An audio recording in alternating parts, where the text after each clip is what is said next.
y'all.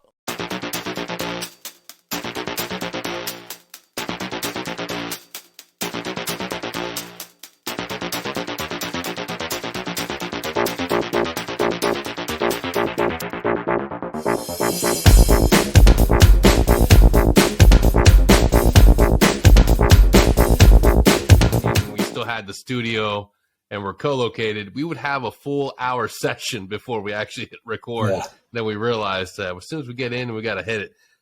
So welcome back to another episode of the Security Halt podcast. I'm your host, Danny Caballero, with the wonderful co-host, Eric. Today, we are proud and we are honored to have Fred Galvin. If you have not heard of the horror stories of the MARSOC 7, you're living in a self-isolated bubble. What happened to Fred and his Marines, the first MARSOC guys that got stood up, is nothing short than, as Fred just said, treason. Our first true MARSOC brothers to go into combat in Afghanistan found themselves in one hell of a fight. And it wasn't a typical firefight. We're not talking about fighting the enemy that we know. We're talking about our own military leaders. Fred, thank you so much for being here with us tonight. I know it's late, so I am grateful for you being here.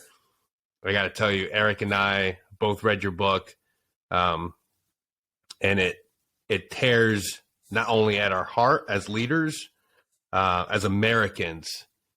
It feels like we're watching our own guys, our own brothers being held at the stake and about to lose their lives. Every time it got to a point where it was too much, had to walk away, I was like, this really happened. This happened. And IO is a big campaign now. We talk about information operations like it's a big deal in the military, but we don't pay attention when it's happening right in front of us. And that happened. That happened to you. It's actually against the law when it's to do it even on the enemy if it's not approved. And it generally takes a combatant commander to approve that.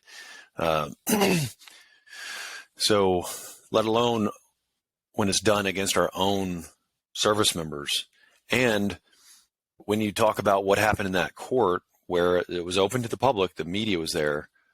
What happened was very intentional, putting a gag order on us. We couldn't talk to the press. The media was moved out of the courtroom during all defense witnesses' testimony, as well as character witnesses. So Eric and I, we did a workup. We deployed together, and the Marine Conventional Commanding Officer of the 26th Marine Expeditionary Unit, then Colonel Greg Sturdivant, he was a character witness. He didn't go into Afghanistan. He didn't have any classified information.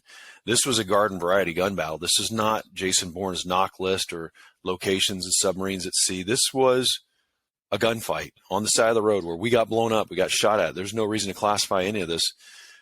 But they even kept the testimony of defense witnesses out there so that the media, the only thing that the media was able to record was the one side that the prosecution wanted you to hear. And now I just wanted to lay some things out because I was having this epiphany today. I'm, walking around this facility. I work at Tesla, and I was just walking down this huge facility thinking like, there are probably some people, and this organization has 100,000 people in Tesla, that probably heard something or other and may still wonder, this guy was accused of war crimes. Do we know how serious that is? Like, we're talking mass murder. This is a guy who I work with and it's supposed to be a safe facility. Yeah. And you know why some people still think that? Is because no Marine officer, no one in uniform ever stood up in the end of the trial or the 15 and a half years after the gunfight that it's been and used any legal terms such as innocent, not guilty. They didn't even say we're guilty or that the case was dismissed. This is the longest war crimes trial and the most alleged civilians killed by machine guns in the whole history of the 20-year war. And, they ended it by saying the Marines of Marine Special Operations Company Foxtrot acted appropriately according to the rules of engagements and tactics, techniques, and procedures for a complex ambush. So now if you were in the weakest ODA, some guys that just were not fit, they just needed to pump numbers out. They would never even use the mealy-mouthed, cowardly words of acted appropriately, even in a debrief. You either did something right, you did it to the standard, you met the standard, or you jacked it up. But we're talking, when you say people who are accused of something that every religion and every nation on this globe condemn, murdering women and children, and you don't set it straight, the type of people that do that, let's call it for what it is. I mean, do you object to them being called cowards? I mean, that's a strong word, and people go, oh my goodness, I'm offended. Well, you should be, because you said that about an entire company of Marines and you hung it on the heads of these 7 guys that came home in disgrace. And you wonder why we lost a war and we left a year ago with the first wave out of 683 Afghans. Where were the Americans? When we do an evacuation of non-combatants, the state and Defense Department's procedures are to find multiple APODs and SPODs, airfields and seaports, and the ones that are the most defensible. The embassy, the State Department, has an emergency action plan that's refined, and that regional security officer, he's not the one totally in charge. That thing goes up to HQ, up at Department of State. And for them to bungle something like that, and, for us to have the first ones out be the Afghan citizens, that every non-combatant evacuation operations, the priority for triage and assessing, first ones out are American citizens. We should never have it any other way. And for people, shame on any Americans that think that someone other than Americans should be the first ones out of a war zone. But we left hundreds back there, and nobody claims any responsibility for that.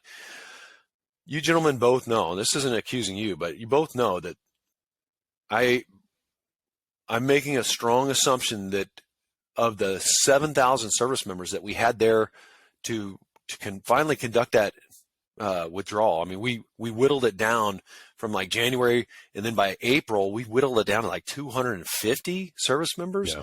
And then we had to surge field back in there. But my point is, somebody probably lost some night vision goggle or some serialized device, an optic. That Marine or soldier, I pretty much guarantee you, was held accountable for that piece of equipment, because that's what happens. So why is there this 2-tier justice system when we leave $7 billion worth of equipment that's in the enemy's hands now?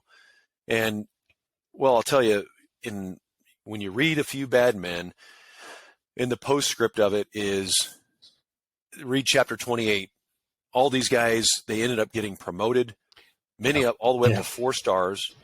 I mean, the guy who argued to kick us out was then an Army Colonel, John Nicholson, promoted all the way up to 4-star general.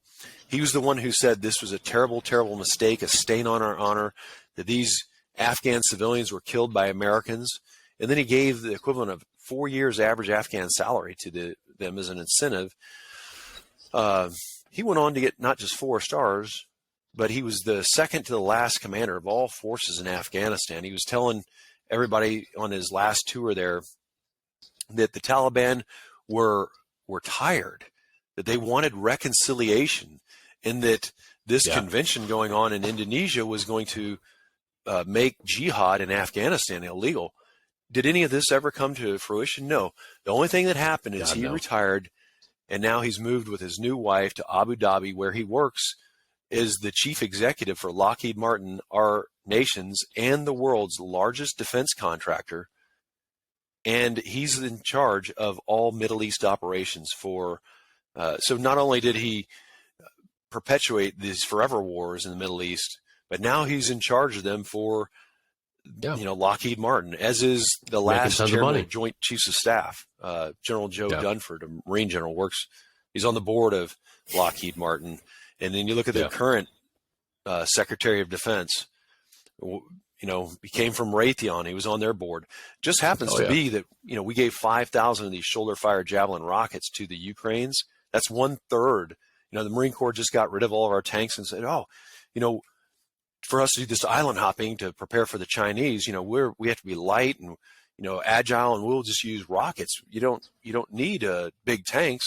We gave away all of our tanks, 100% of them in the Marine Corps. And now we gave 1/3 of our anti-tank, specifically the Javelins, to the Ukrainians. But it all starts making sense when you're like, well, this joint venture, like I just said, General Lloyd Austin, who retired out of being CENTCOM commander, he succeeded General Mattis right after he left being CENTCOM commander. Well, this joint venture between Raytheon and guess who? Lockheed Martin. They make the Javelin missiles. So it's really not a problem if you're financially incentivized to leave $7 billion worth of equipment in Afghanistan and to, go all in with $58 billion to the Ukrainians and all these weapon systems. Here we go. I mean, now it makes sense when you can start connecting all these dots, and you can see, like, before Trump fired Mattis, it was barely covered in the media, but it was, and you can check me, verify, call me a liar, but verify it. It worked for this Cohen group, from the former Secretary of Defense, Cohen. They make all these nice deals with guess who? China. And he accidentally forgot to disclose that he ever worked with the Cohen group, where it's like, come on. And then last year, General Mattis, he's one of the bad men. He was the convening authority in our case. He was for the civilians out there, is basically judge and juror. He's the one that sent 45 criminal investigators and 4 prosecuting attorneys to dogpile on the 7 of us who were falsely accused, threatening one of them to deport his mother to Mexico. Here's a Marine that legally immigrated, legally naturalized to become a U.S. citizen, legally joined the Marine Corps, joins during time of war. He's a driver in the vehicle that got blown up at point-blank distance with this massive van filled with explosives and shrapnel, fuel, detonated right on him. I mean, the effects that it had on him, it shut down the production of testosterone in his body for 12 years. We've had other, the platoon commander, he ended up getting cancer, horrible side effects from that radiation, had to have surgery. His platoon sergeant nearly died from diabetes. These were young studs, and some and what it had on these guys was terrible. They have since then overcame. They've really surpassed, and that's what Marines, and especially reconnaissance Marines, they live by a creed to overcome all obstacles and surpass the competition. They are truly exceptional Americans. But what happened to all these guys that threw us under the bus? Well, that's the modern day way to get promoted all the way to the top if you're an officer. And none of these guys, when you look at Mattis, you look at his pear-shaped figure, the bags under his eyes, his lisp, does that, just like General Milley, the well-nourished warrior that's the chairman of Joint Chiefs of Staff. Absolutely. I don't know how that man made it on the SF teams. Yes. He doesn't fit his uniforms. Yeah.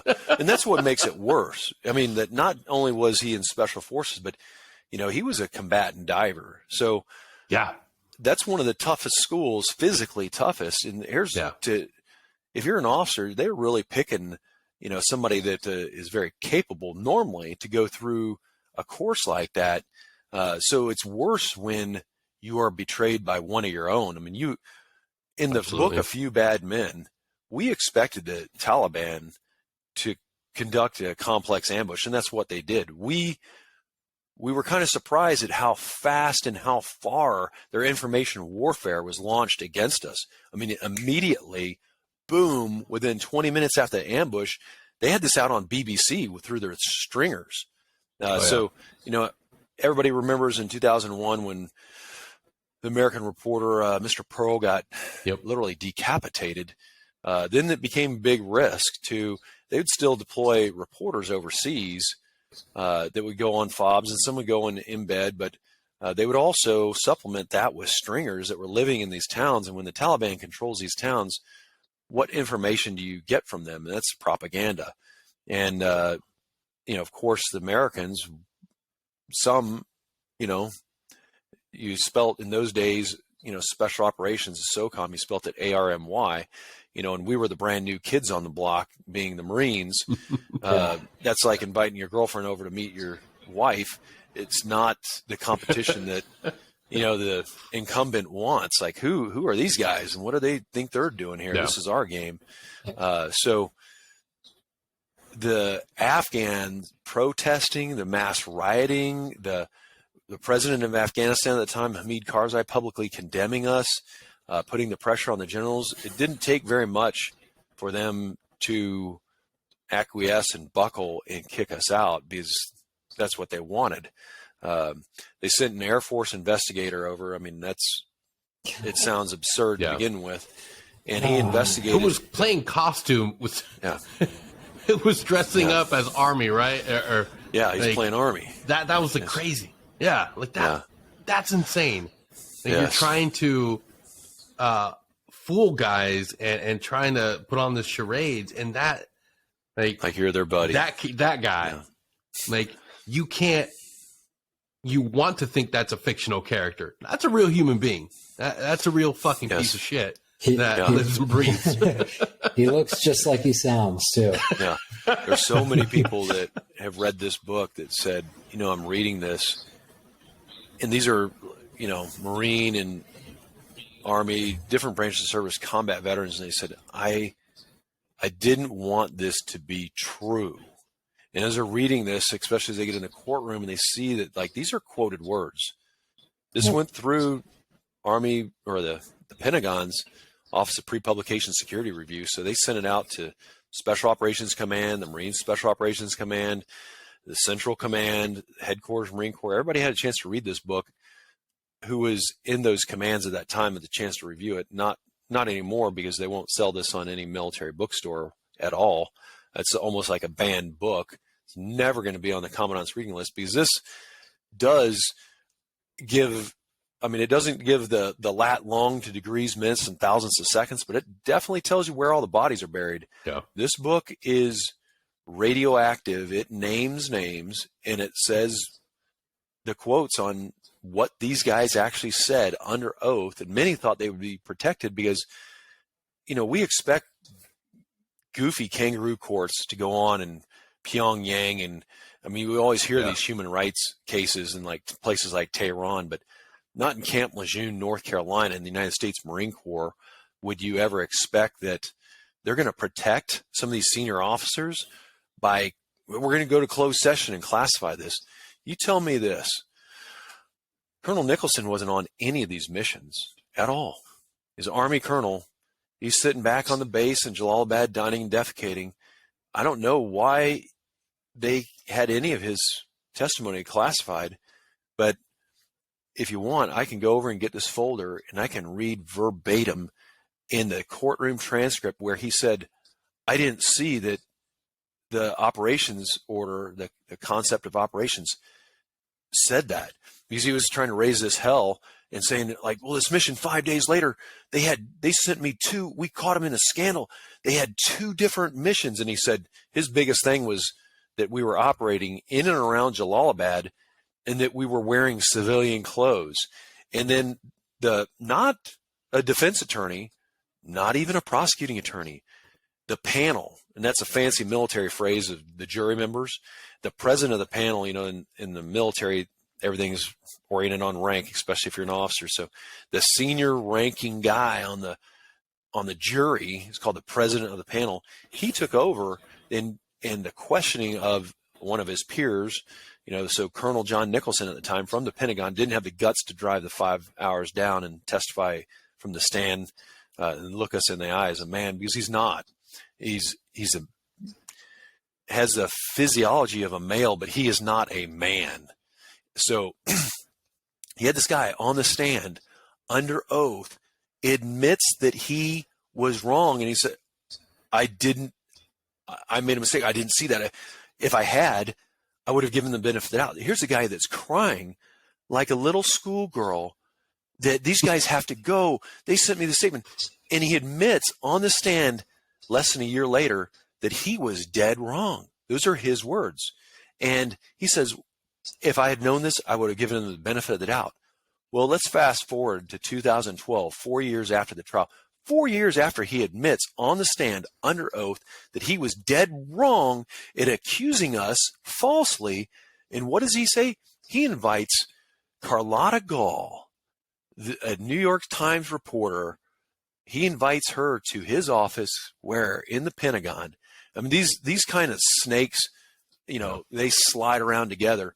And so 4 years after he's had a chance to think about it, I mean, no rush here. 4 years later, he says, yes, there was faults in leadership and training. So he's still blaming this whole thing after he admitted under oath that he was wrong, that he totally got it wrong.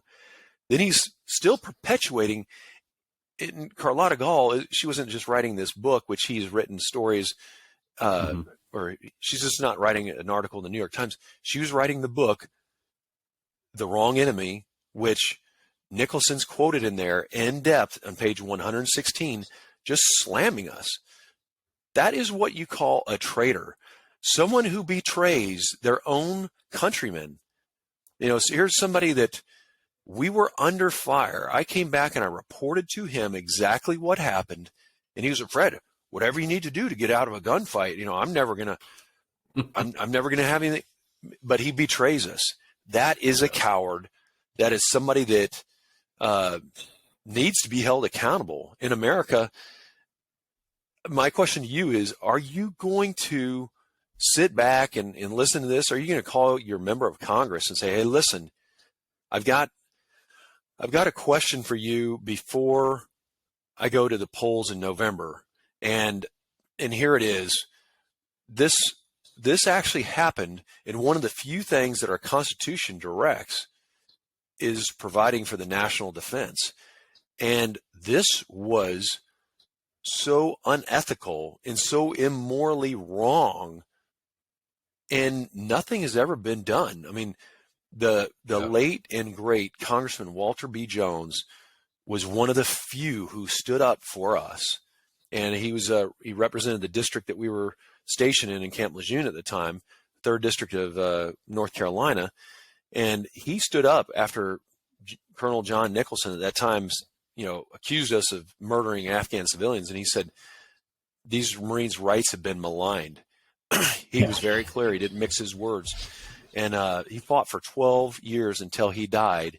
And he, in the 115th Congress from 2017 to 2019, he wrote and sponsored this House Resolution 21. You can web search House Resolution 21, 115th Congress. It was basically, the purpose of it was to have the Commandant of the Marine Corps, at that time was General Neller, make an official statement that the Marines of Marine Special Operations Company Foxtrot were not at fault in the 4 March 2007 ambush. General Neller was the Commandant of the Marine Corps, and we have some leadership traits in the Marine Corps, and some of those are decisiveness, some are justice, some of them judgment. It's that unanswered for the entire 2 years. General Neller didn't do anything at all. Didn't do anything. I mean, you're talking mass murder, and one of the consequences is after I retired, so 2 of us walked into the courtroom, and you know, they gave out our names, our ranks, our full names, hometown, our age. I mean, I've never seen any other case where they compromise with so much personal identifiable information. You know, we're alleged of murdering 19 and wounding 50 Afghan civilians, to include women, children, and elderly. In America, you had somebody even infiltrate the United States Army, a lunatic named Major, then former, now, Major Hassan Nadal. He gunned down in Fort Hood and killed American military on base. So it's not like there was an absence of any threat. There was a threat. No, there was definitely a threat, and it's almost as if they would rather had somebody come after you and just take care of their mess for them. Yeah, it's but American military, American people understand that most that have investments or a home property, they're landowners. That's probably one of the most expensive things that you have is your retirement or your home. And if you had something that was a warrant that was guaranteeing that would work properly and you're paying extra for it, but then let's just say that a storm came through there in North Carolina and crushed it down and tore it apart, and they said, hey, I just need more money. We're not going to put it together the same. It's not going to function the same. I mean, you're basically going to have a squalor, kind of like a lean-to, just a piece of junk, but I still need you to pay me. Let's compare that to our national defense. After you get rid of all the entitlements, this is the number one non-discretionary spending line item in the federal budget. It's what we spend the most money on, just similar to an individual citizen's home or their retirement. But can you say, after what happened in Kabul 1 year ago, that what we have is working, that those leaders that were commissioned and put in charge of doing, our nation's bidding, when diplomacy fails and we have to send in the military, they're supposed to fight and win wars, not just fight forever wars. And that's what our military leaders and our members of Congress, it's immoral for us to not have the guts to believe in a total war concept, that if you go to war with the United States, diplomacy's failed at this point, and we are going to impose our will on you, and we are going to kill you and your extremists and everybody that we can find that's opposing us, that's bearing arms, until you capitulate. And, people think that, Afghanistan, it was unwinnable. It was the graveyard of empires.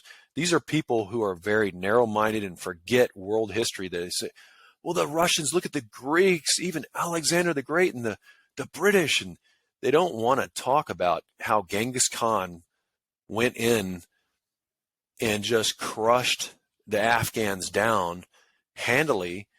And you can read the book Little America and find out how we spent tens of millions of dollars trying to get something besides poppy growing there in Lashkar. And they even asked the locals, like, why can't we get anything growing? They said, well, when Genghis Khan was here, he left here and he's so angry with us, he salted the earth.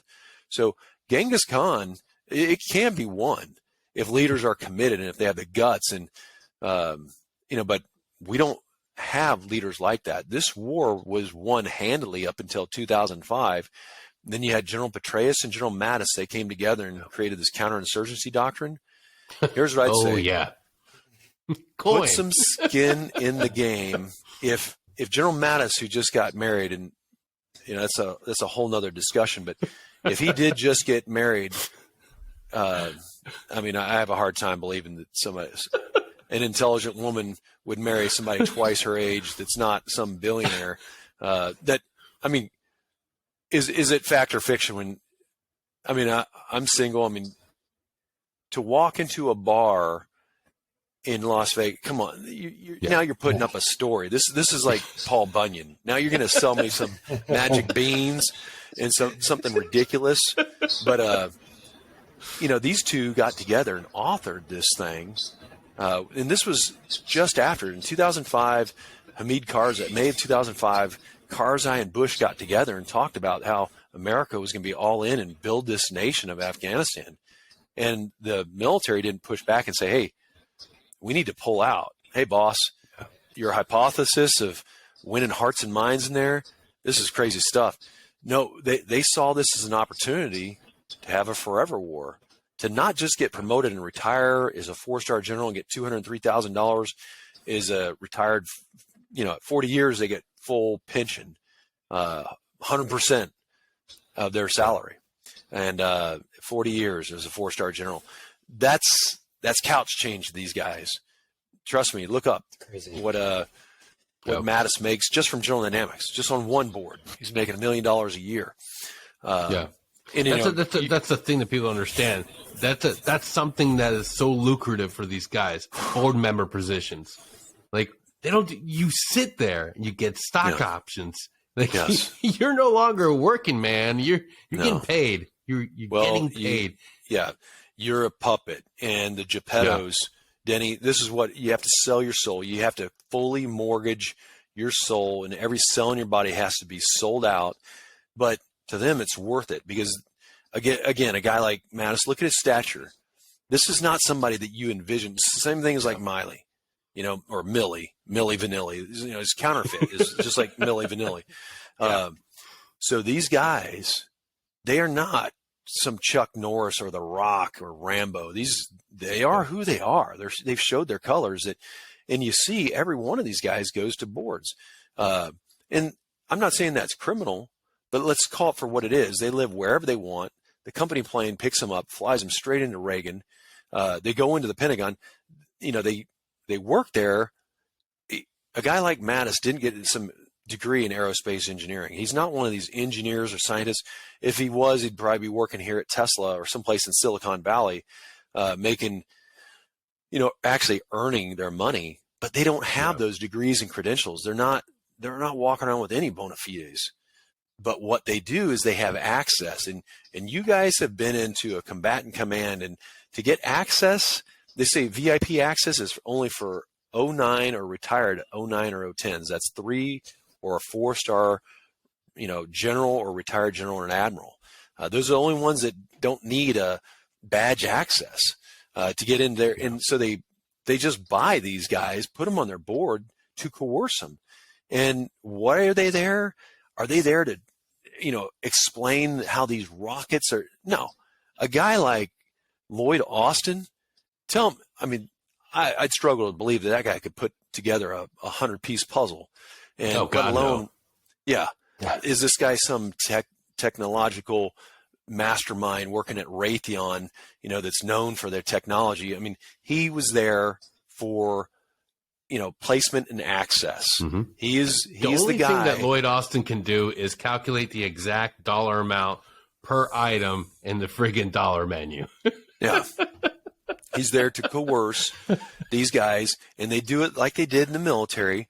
They don't want people with, straight shooters who are like, hey, not on my watch. They don't want the morally, most fit people. They want a jellyfish leader.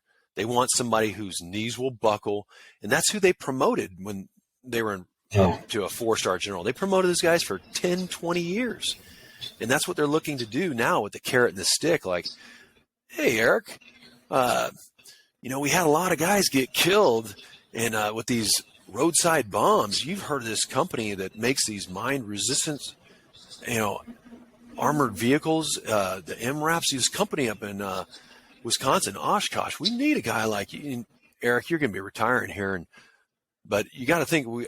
I know the chairman of the board, and it's dangling that carrot. None of these guys, none of them are engineers.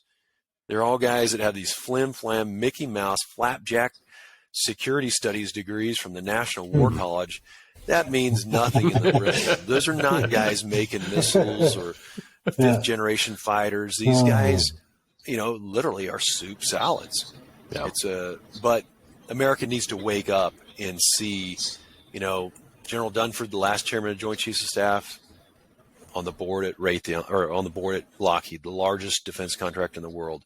Same thing with Nicholson. He's their chief executive for Middle East operations. You got Mattis, he got fired by Trump, went straight back to General Dynamics. He was also in the Cohen Group. Didn't want to tell anybody that Cohen Group makes all these sweet deals with China. He forgot to mention that in his Senate confirmation hearing for the Senate Armed Services Committee. And he also, last year, he testifies to Congress, I was on the board of Theranos, but I didn't know any of this was a fraud. That's a huge one. Yeah. Let's rewind the tapes to 2012 when he was a 4-star in charge of all military in the Middle East with CENTCOM. He was a CENTCOM when the wars were waging in Iraq and Afghanistan. He was the commanding general. Sends an email. Call me a liar. Just go look this up yourself. Mattis, Theranos. Read how he sending emails as an active duty 4-star general saying, we've been at this for a year. and still we have no progress. Tell me what obstacles need to be removed. So he was wanting to use this on our lads in Afghanistan. It hadn't even been approved by the FDA. There's a lot of Americans out there that have problems pushing stuff into the bodies of Americans that hasn't been approved by the FDA, especially those in uniform. And, here's a guy that's looking to not just make money off of it. He retires and goes straight to work on the board of Theranos, on the board for years. Yeah. Again, why? Because they're still trying to push placement. He's got the placement and access, and everybody thinks, oh, St. James, he's like let's genuflect with St. James. But guess what? The company melts down. It's found out to be a fraud. Elizabeth Holmes, she's been indicted. She's about ready to be sentenced. Mm-hmm. In Mattis, everybody thinks that, he could do no wrong. Well, he claimed last year under oath to Congress that I didn't know. I mean, if you're on a board, you have a fiduciary obligation to know. If you've been pushing this stuff for years, that you even wanted to use it on our military in Afghanistan, shame on you. But America, you got to wake up. If you don't see what's being put together right in front of your nose, look at what's going to happen in 2024. There's not going to be a re-election.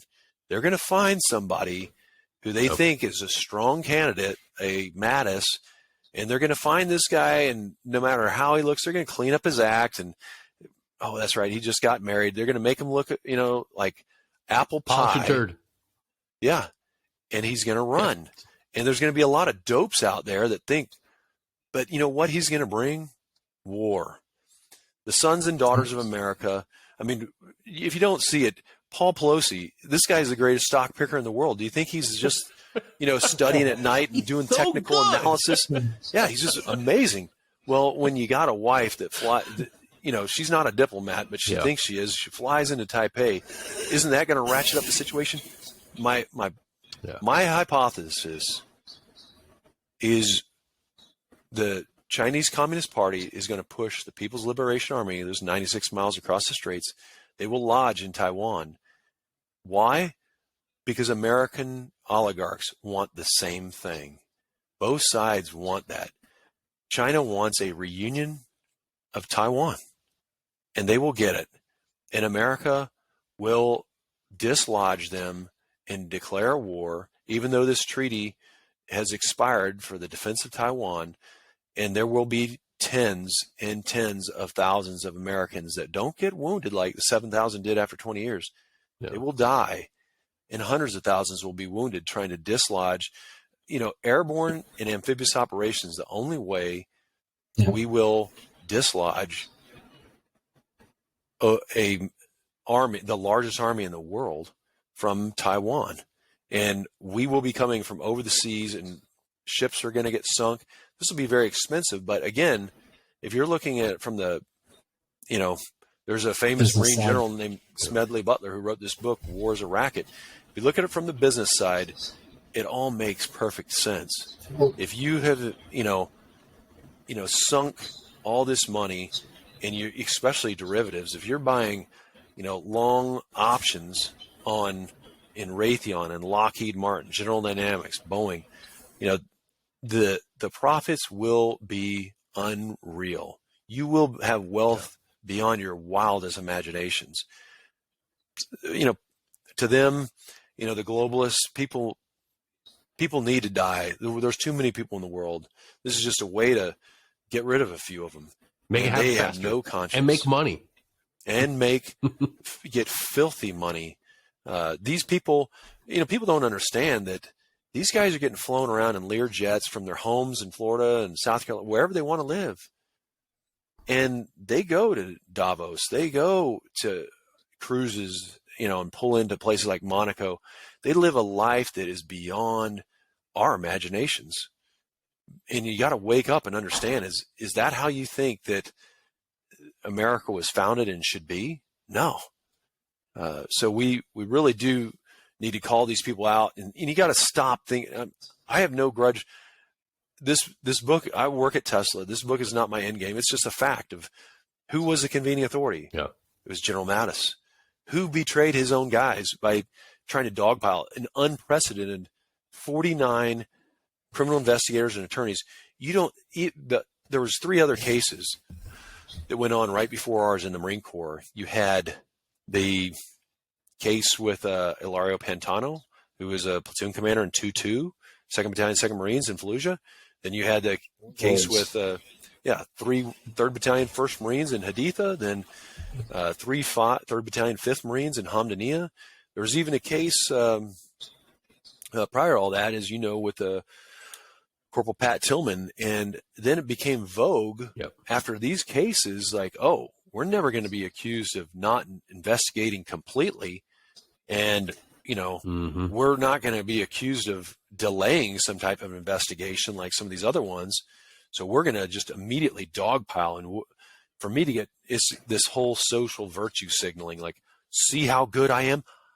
I'm General Nicholson. I'll point the finger and be the critic. I would never do that. Civilians killed? Not on my watch. Yeah. And so they point the finger. I mean, his statement to the Pentagon press corps, I'm talking about then Colonel John Nicholson, says, terrible, terrible mistakes, stain on our honor. At the end of that, he bookmarks it with a timestamp and says, I can't go into anything more because we're facilitating an ongoing Naval Criminal Investigative Service investigation. He doesn't even realize he's so stupid. And we promoted this guy to 4 stars. That he just said that we killed innocent Afghan civilians and that there's an ongoing. How in the hell do you not understand that any America's a legal society based on laws? One of them is the presumption of innocence, and that we have due process. This isn't, not Guantanamo. This isn't Cuba. Yeah. I mean, you have rights in the United States, but not according to Nicholson. What he said on the stand, and you read it in the book, it's so disgusting that we promoted somebody like this, and Americans, you're paying for it. I go back to what I was mentioning earlier. This is the number one item that we do, so that we pay for. So just like I was saying with your house and everything, you got to understand you're not getting a discount for this. This is not like I'm an employee of Tesla and I'm getting a Model Y with the full self-drive tossed in for free because I'm an employee. America, we're not getting any discounts. So you better get what you're paying for because it's the most expensive thing that we pay for as a nation. So if you want a bunch of crappy leaders who are immoral, and who will lead America into another war, go, just forget about this. Turn the podcast off. Don't do a single thing, and we'll have another war that'll last forever, and it'll get a ton of people killed. You need strong leaders that believe in strength by a deterrence. You have to be prepared for war, but you don't want to get involved in wars that last forever and that benefit some of these oligarchs. But anyway. That's the truth. What people don't understand is looking back in Afghanistan, a lot of civilian friends, a lot of family members, they always ask, well, how do we not know that they were going to fail so fast? Like, we knew. Guys on the ground at the ODA level constantly said, these guys aren't ready to fight on their own. And constantly the pushback was, no, I need you to rewrite this to make it sound better. It's like, what the fuck you mean you want me to rewrite this? I can't rewrite the storyboard and tell you bullshit. Yes.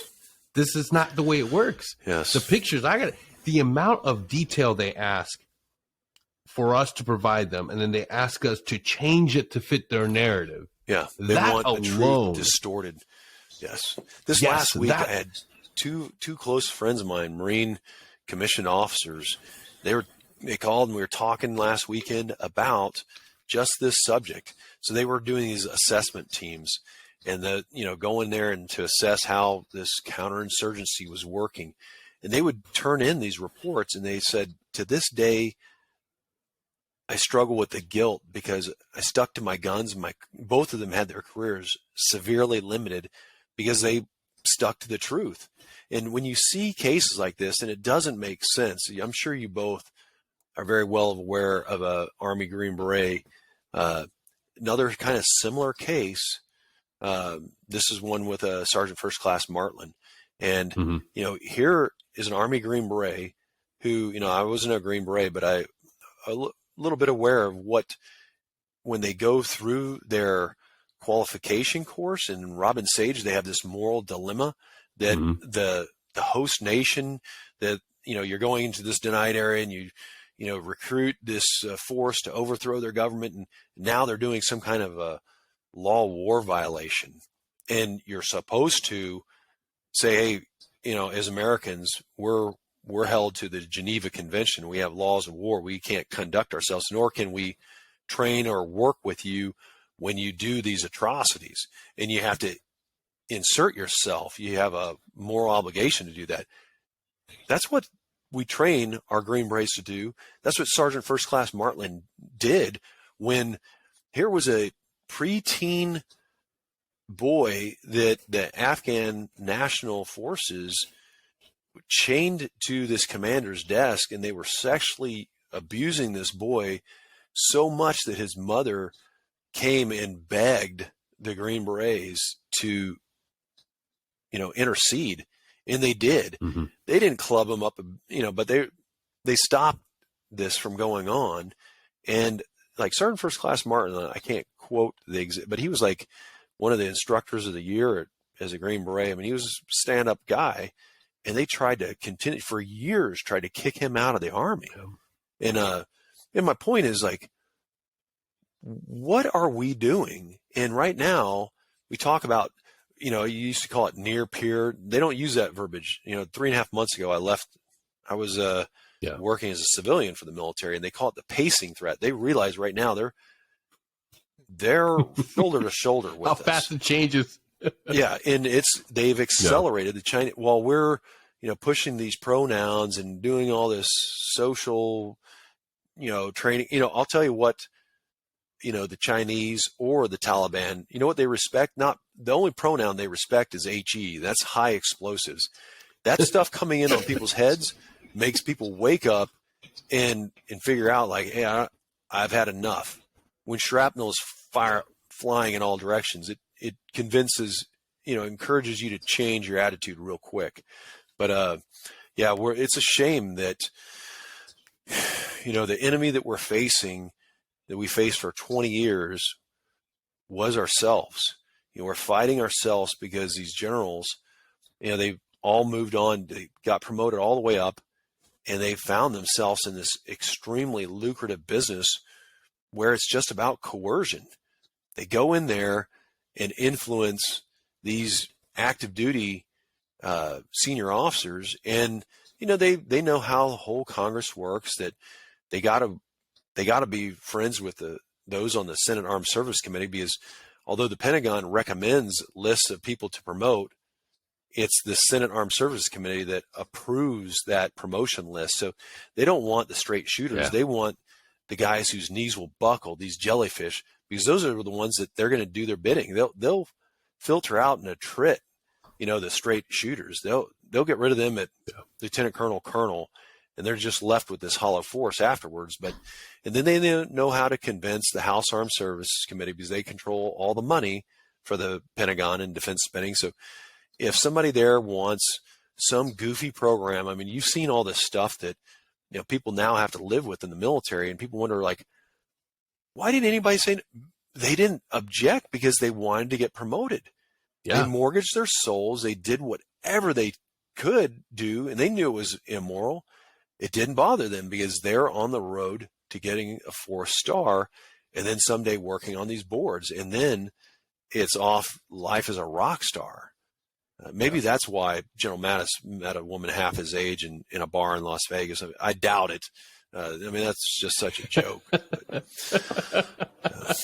No, it's true. It's for every current and past stupid thing that has been passed down and put into effect.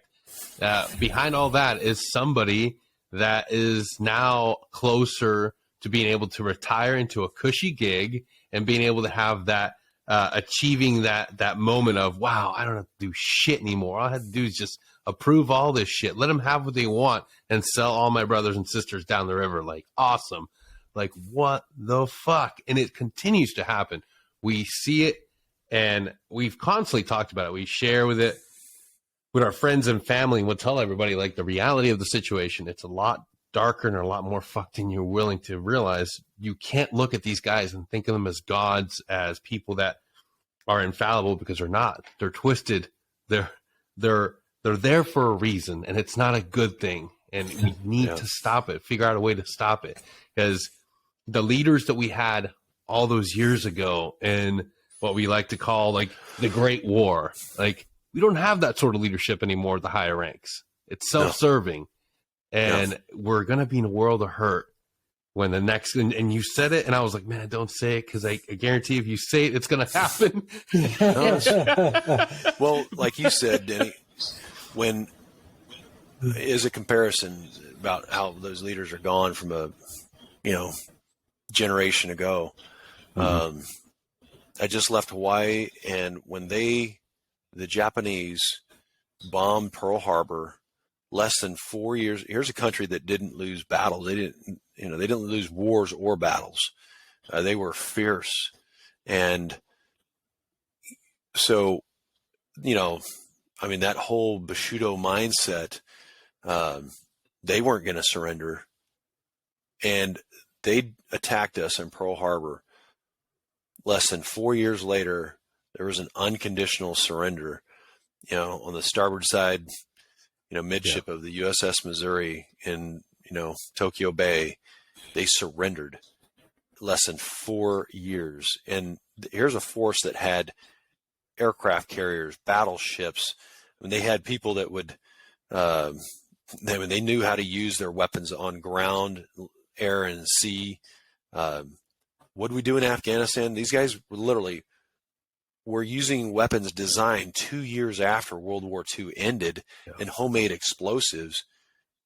And we lost to them? I don't think so. We wanted to lose to them. We developed rules of engagement and a counterinsurgency strategy that did what it did. It failed. And why? Okay, yesterday you guys probably watched some preseason football, and you probably thought, this isn't, not a lot of stakes on the line. It's preseason, really doesn't count. But if in sports, if we lost games, if you loved the Cleveland Browns and they were like the Bad News Bears and they just kept losing, you know what?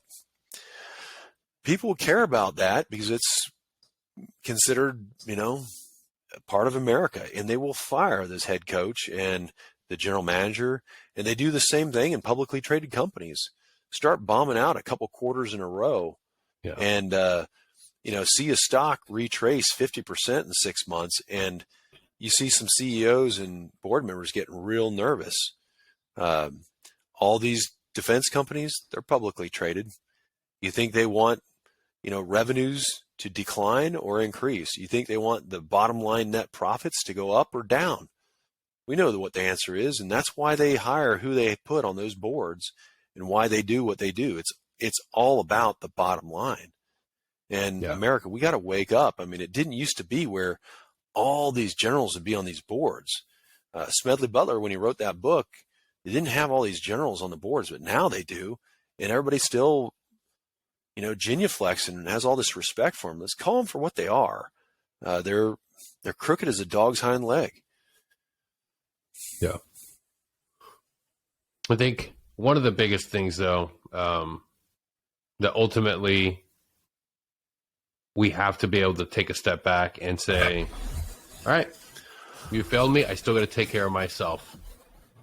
The one thing that I wanted to ask you, after all that trauma, after everything you went through, have you put yourself first finally and started getting help? Have you, because the same things your guys were experiencing, I'm sure you experienced it as well, from decades of doing breaching, the train ups, from constantly being the man in uniform.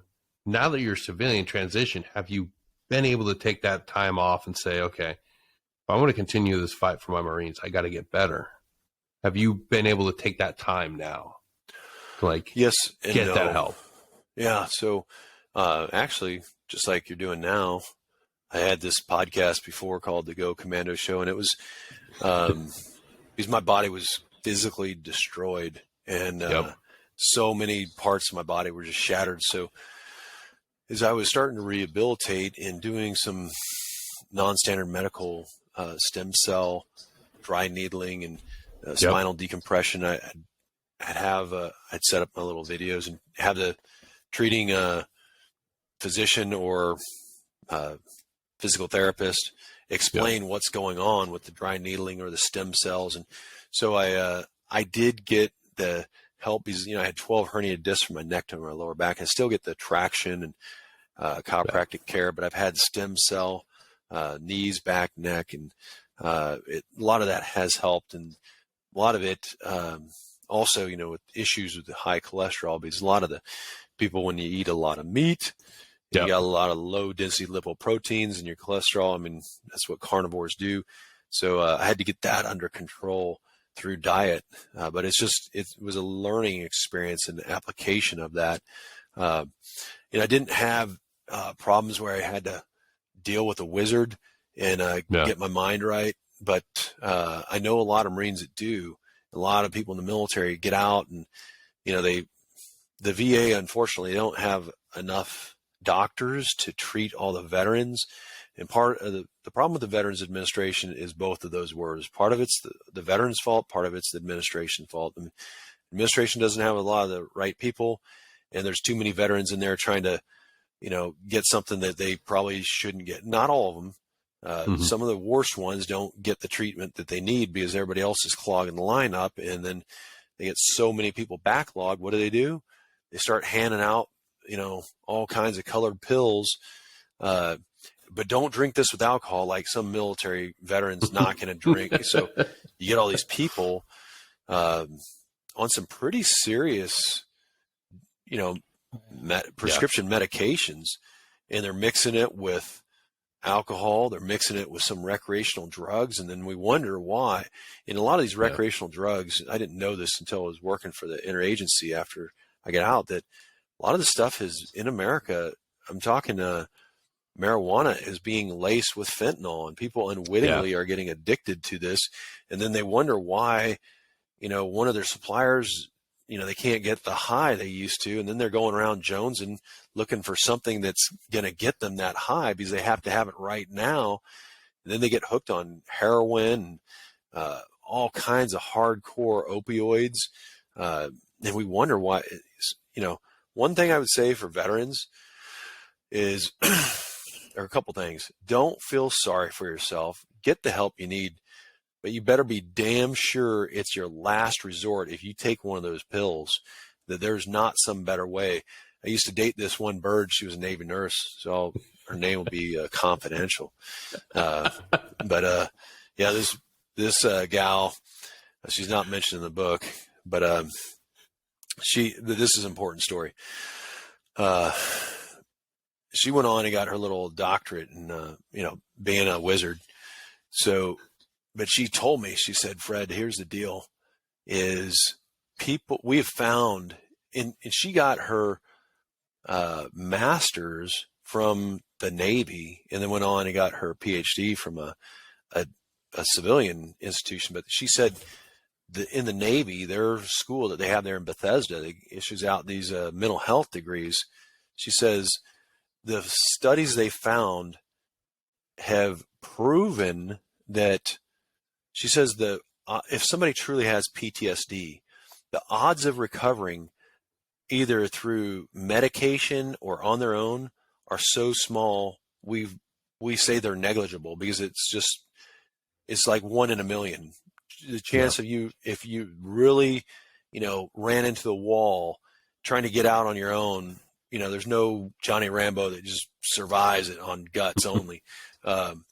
She said, we tell these people you have to have a belief in a higher being.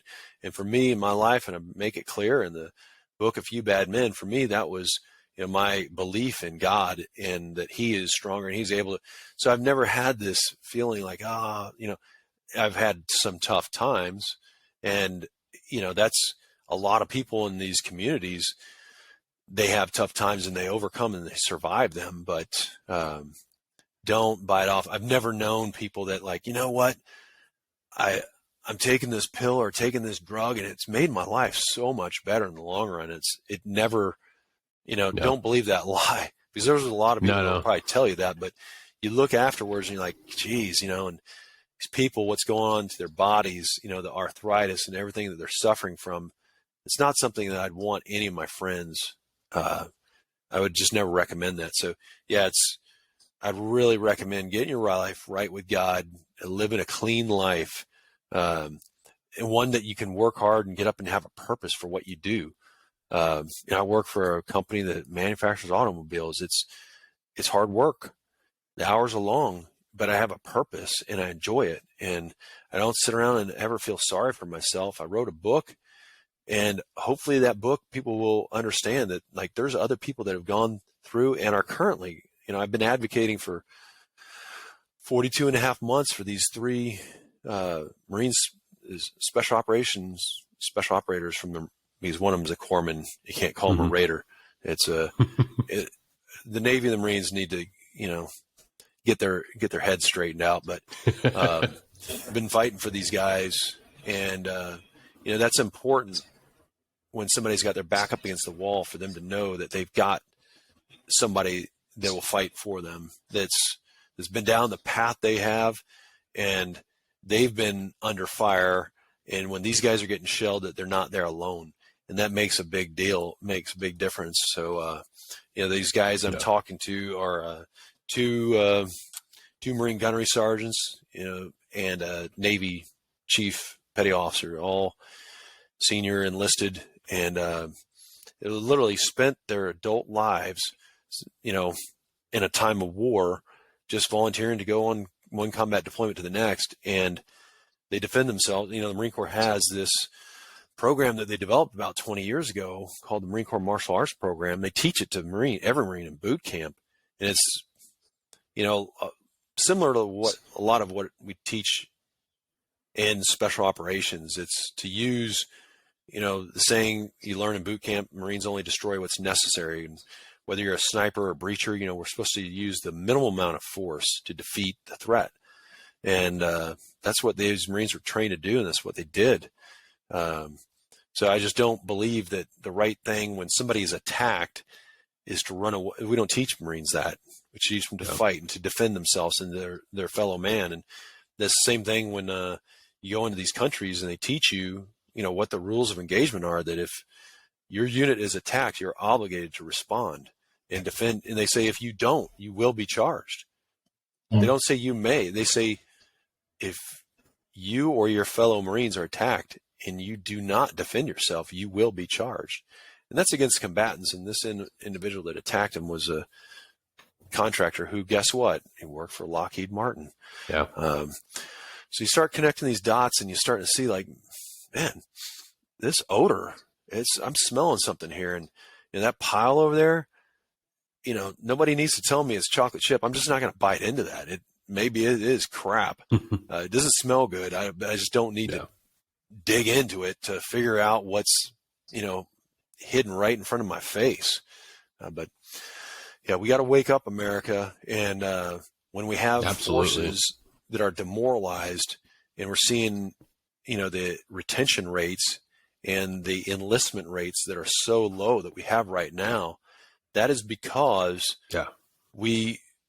people are veterans like yourselves that have kids that are heading towards high school. Parents are telling them, like, this is not what it used to be. And they're telling them not to go. Usually a lot of people that join, somebody in their family had joined, even that 1%, but it's typically like a family business. But we're not seeing a lot of that. And when you see, like, the Army, here we got just over a month left in this fiscal year, and we're just past 50% of the Army's recruiting goals. I mean, people don't want to join. Why is that? Well, when you saw what happened last year, and you see these things going on, you have to dig, but they're in the news. They're not in the mainstream news, but 31 ballistic missile launches in North Korea this year. They weren't doing that in the last administration, but were perceived as weak. You guys have probably heard of this exercise, Sniper Frontier, that's going on in the Caribbean right now, just a few hundred miles off the shores of Florida. And this Maduro from Venezuela invited Venezuela, Iran, China, and Russia. That's a threat. That wasn't going on before. And we had this when we were perceived by our adversaries as weak. So we have to wake up and, make sure that, something has really changed in the last year and a half to where Russia invades Ukraine. China is increasing the frequency and scope of their amphibious operations off their east coast. North Korea is launching ballistic missiles more now than ever. We're looked at as a joke after last year, that we can't handle something with a bunch of ragtag misfits like the Taliban. We did before, up until 2005. And then we put this strategy into place and nobody's been held accountable when it failed. Again, I said, like with CEOs and that handle people's retirement accounts for these publicly traded companies or professional sports teams, they don't take oaths, but we give these guys more credit. But if they fail, we get rid of them and bring somebody else in that can do the job. We don't do that in the military. Look what's going on in the military. We can't even fill our ranks. Who's held accountable for that? And we're hemorrhaging talent all across the SOF community. Guys are not staying, and there's no loyalty to somebody that's willing to betray you. And that's the sentiment in the community. When things get hard, when times get tough, you're not going to have our back. You're not going to take care of us. So while I still have some youth, while I still have some function, I'm going to focus on my family, my faith, and take care of me. I'm exit strategy now. And that's a lot of guys. That's a lot of good war fighters that are not going to be there to train and mentor the next generation. And they did it to themselves. But Fred, I can't thank you enough for coming on. Your book, A Few Bad Men, available out now. I got my copies through Amazon and through Audible. Are you going to do a follow-up? Are you going to do another book anytime soon? No. So I do trade. I do technical trading on the stocks. That's what as soon as I finish this call, I'll be doing market analysis. So I do that every morning pre-work, and I work a full day at Tesla. I spend my weekends doing research. The book is not lucrative as either these other intentions, but it was important to tell. This was the very first Marine Special Operations company to be formed and deployed, and what happened cannot be scrubbed out of American military history. It's a very important story. When the military won't even respond to it, won't allow it to be sold in military bookstores on military bases. That's un-American. It's essentially censor.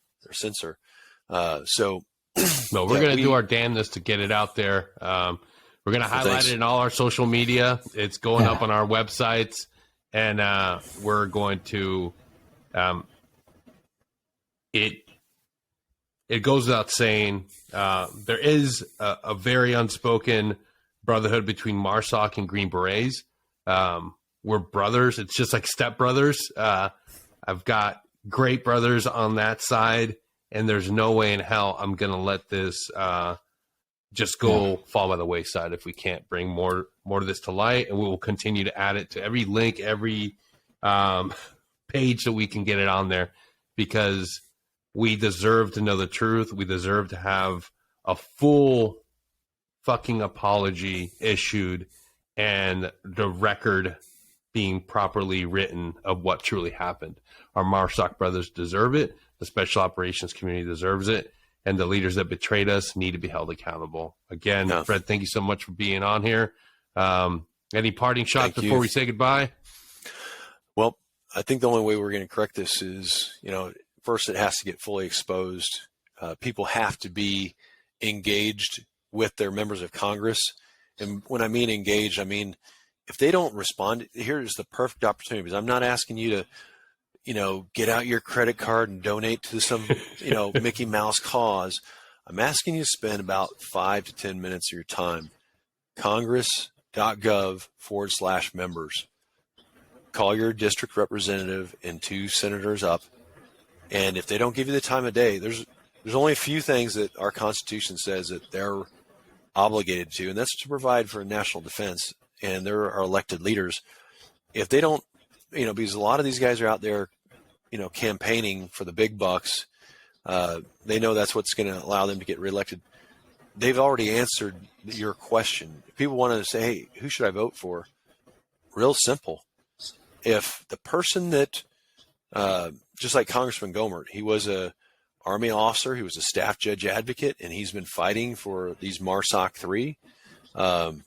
If people won't join, if your member of Congress won't answer a call to you or say, hey, look, I will call Derek Miller, who's a military legislative assistant. He was an Army sergeant.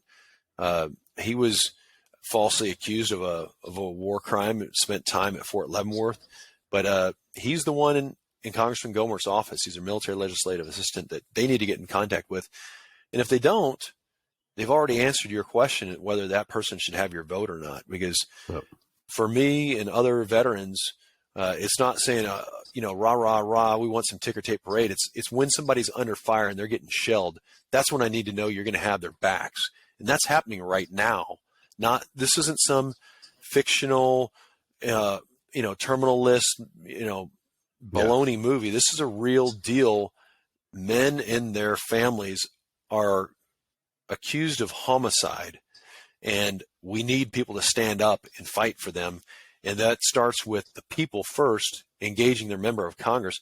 And I do, I'm not shamelessly plugging the book.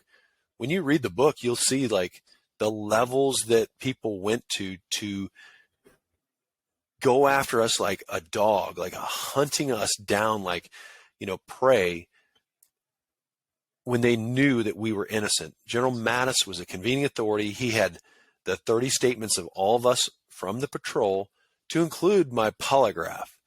And when you read the appendices in the back of the book, A Few Bad Men, read the appendice that has all of the Afghan statements, and you're like, this is what General Mattis thought was, and they knew better. I mean, honestly, Denny, do you think if you had all that information, which Mattis did, do you think they would put a mass murderer in charge of the entire components training? I mean, I was in charge of Marine Special Operations Command. Why would they have me as the training officer if they thought I was the Lieutenant Calais from the My Lai massacre of the 21st century? I mean, they wouldn't, but they were willing to destroy us. And when the facts weren't going their way in the courtroom, they just simply censored the whole thing so the public didn't know. And if you're cool with that, about American military being betrayed by traitors that wore the same uniform and that covered the whole thing up. And one last thing, comparison, since you asked, what was going on right down the road at that same time? And Eric, you remember this. Some college prep guys at Duke lacrosse, privileged. I'm not saying they're un-American or criminals. Let's just call her an entertainer. But they found this lady, and one thing led to another. It kind of got a little wild. And so they faced these allegations. But in that case, this made national news. People were outraged that Michael Nifong, the prosecuting attorney for the government, withheld state's evidence that exonerated these guys. And for anybody, that is like Mickey Mouse flapjack operations compared to what went on in the book A Few Bad Men, when it was so intentional of how they intended to, they created, fiction to try to bury us. They threatened people to deport their families. It got so immoral. You read the whole book and everybody's read is like, I can't believe this went on. Well, it did. And I encourage you to read it to find the depths that these guys sunk down to in order to, use us as a scapegoat and try to throw us under the bus to save their necks. But they got rewarded. Mattis went from 3-star. Right after that, he turned this case over. And I mean, guys, when you were at going through the Special Forces assessment and selection, and we're at the Q course, did they ever say, hey, when you're in charge and you're the leader, you need to wash your hands when the going gets tough and your guys are under fire? You need to just wash your hands. Just walk away.